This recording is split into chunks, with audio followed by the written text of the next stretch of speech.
Look at the surface in front of you right now, not in a vague way. Actually look at it. Let your eyes settle for a second. If you were shooting this like a film, you wouldn't keep everything in focus. You'd pick a subject, open the lens, and let everything else fall away. Background soft, subject clear. Your eye knows exactly where to go. That's closer to how attention is supposed to work. But most setups aren't like that. Everything stays visible. Nothing drops out. So before you even begin, your attention is already doing extra work. Because here's what's actually happening, and most people never notice this. Your brain doesn't treat objects as neutral, it treats them as potential decisions. Every single thing in your line of sight, even the ones you're not focusing on, gets checked quickly, automatically, almost invisibly. What is this? Do I need to deal with it?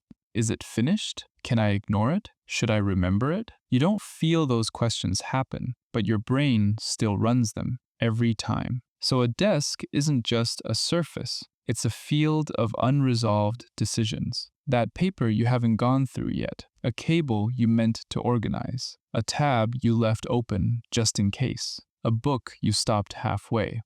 None of these things are loud, but they're not silent either. They stay slightly active. And that's the part that drains you. Not one big distraction, but dozens of small ones that never fully turn off. A psychologist, Bluma Zeigarnik, noticed something like this a long time ago. People remember unfinished tasks more than completed ones, not because they matter more, but because they're still open. Your brain keeps them running in the background, waiting for closure. Now take that idea out of your head and place it in front of you, on your desk, on your screen, around your room. That's what most clutter actually is, not stuff, open loops you can see. And visibility matters more than people think, because your brain prioritizes what's in front of you, not what's important, not what you planned, just what's there. So attention doesn't drift randomly, it gets pulled toward the most unresolved thing in view.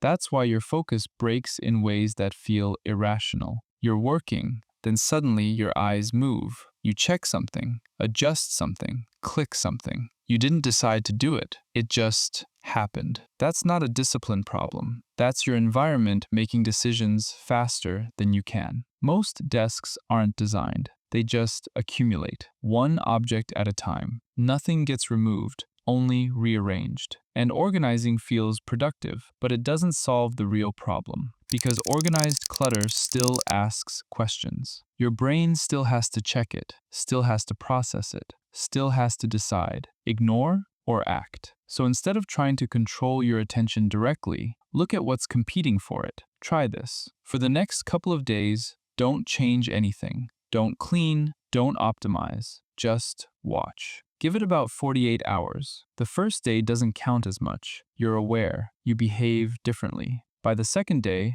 that fades, and your actual habits show up. Watch when your focus breaks. Not just that it breaks, but why. Was it something in your line of sight? A tab? A notification? An object that felt unfinished? You'll start noticing patterns, usually not the obvious ones. Start removing, not organizing, removing. Anything that has nothing to do with what you're doing, take it out of your eye line. And when you clear something, don't replace it. Leave that space empty. That part matters more than it seems. There's a concept in Japanese design shaped by Sen no Rikyu.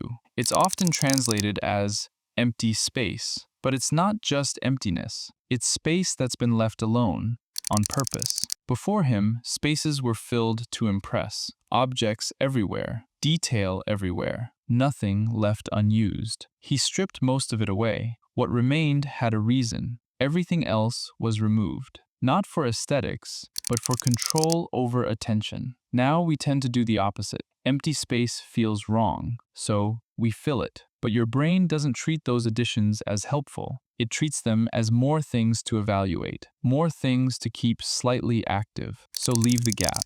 Let there be areas where nothing is asking anything from you.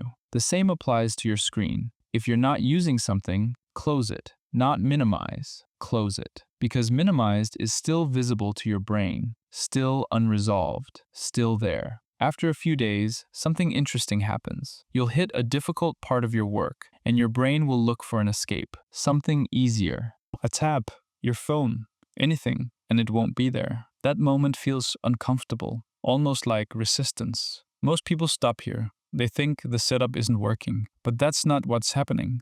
What you're feeling is the absence of easy exits. Your old loops can't complete the way they used to, so they push back, briefly.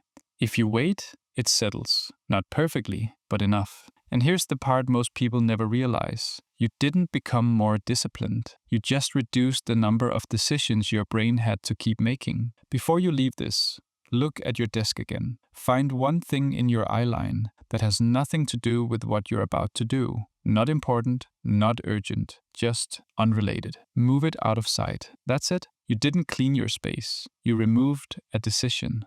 And that's where focus actually begins.